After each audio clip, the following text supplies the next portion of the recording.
Hey guys, Pedro V here. Just a quick video to highlight something. Now, as some of you may have heard, the supposed bird flu going around, and because of this, they have said 27 plus million birds, such as chickens, turkeys, etc., have died or been destroyed since February when the first case was supposedly detected at a turkey farm in Indiana. Bird flu spreading rapidly across the country, chickens and turkeys getting slaughtered, egg prices soaring, and experts warn things will likely get even worse. Since mid-January, the virus has affected nearly 31 million birds, and at least 29 states have reported outbreaks in commercial or backyard flocks. That's from the U.S. Department of Agriculture. Scientists say the chances of humans getting infected with the bird flu is overall pretty low, but the CDC does recommend that poultry workers still take steps to contain the disease. At Hidden Hill Farms outside Topeka, Kansas. I'm just listening for health. Angela Dake checks her flock 3 times a day. They all sound really healthy to me. I can't hear any coughing or sneezing. Oh, we've got some beautiful ones. She has 100 hens that lay eggs.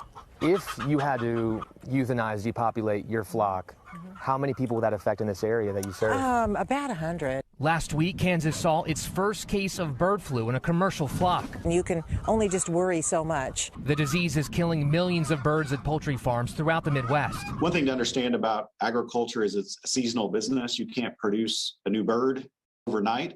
It takes time to plan for that. And so when you lose animals because of disease, it takes a while to build back that inventory. Migrating wild birds are being blamed for spreading the disease. We're waiting for those wild waterfowl to make their way through the Midwest.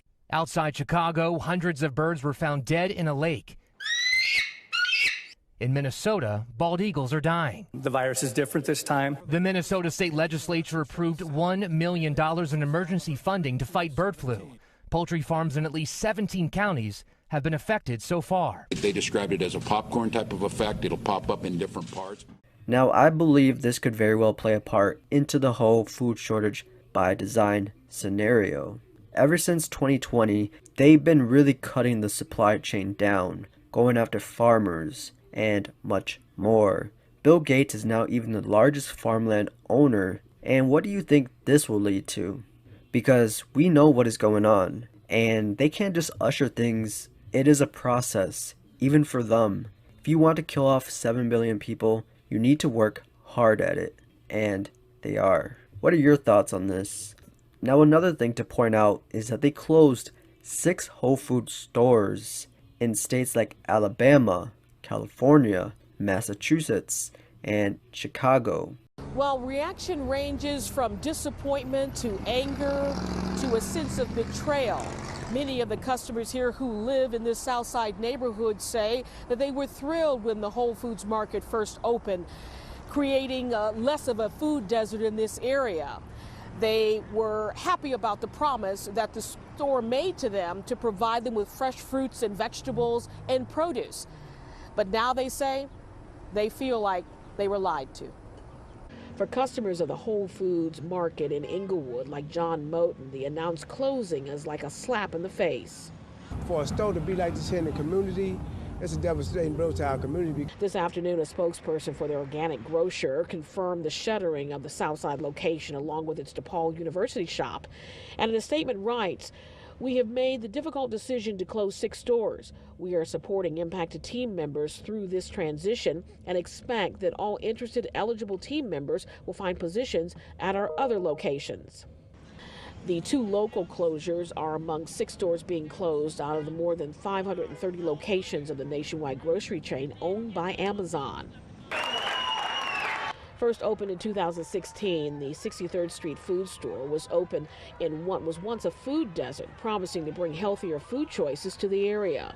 Then Mayor Rahm Emanuel and the city committed over $10 million in tax breaks to help make the store a reality. The store employed around 100 people.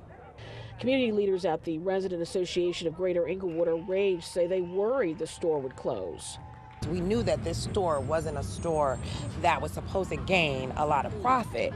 We are in a food apartheid here, and this was a very a corporate responsibility decision that was done. In a statement, a spokesperson for Leon Walker, managing partner of DL3 Realty, the builder responsible for developing Inglewood Square, says Walker is confident another grocer will take over the space, saying there is too much investment and so much momentum. The underlying business case is still solid.